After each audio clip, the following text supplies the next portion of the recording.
Vaccination effort continues across LA County despite a battle against some protesters at Dodger Stadium super site this weekend. CBS 2's Tina Patel shows us how the lines are moving this morning. People showing up for their vaccination appointments haven't had any problems, but city officials are still talking about what needs to be done to make sure there aren't any disruptions like there were this weekend. It's been calm and orderly today as volunteers check in people for their vaccination appointments at Dodger Stadium. Some of these volunteers tell us they were here on Saturday and were frustrated when a group of about 50 protesters blocked traffic, trying to get people to turn around, carrying signs that said COVID-19 is a hoax.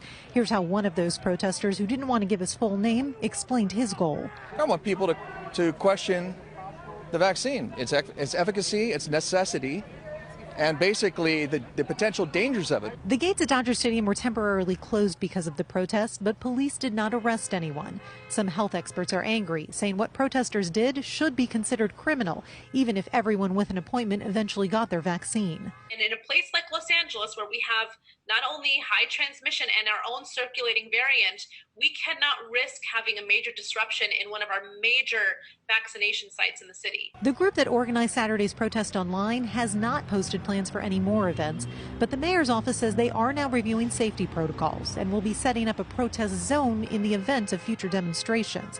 But many think all efforts now should be on educating people about the safety of COVID vaccines and the importance of people getting their shots as quickly as possible. Even though hospitalization numbers continue to fall, new variants of the virus are already spreading throughout the country, so experts say there's no time to waste. The best recommendation right now is to get a vaccine, whichever vaccine is available to you, as soon as it's available to you. LA County says there are appointments available for vaccinations this week, but only people who are healthcare workers in long-term care facilities or over the age of 65 are eligible right now. At Dodger Stadium, Tina Patel, CBS 2 News.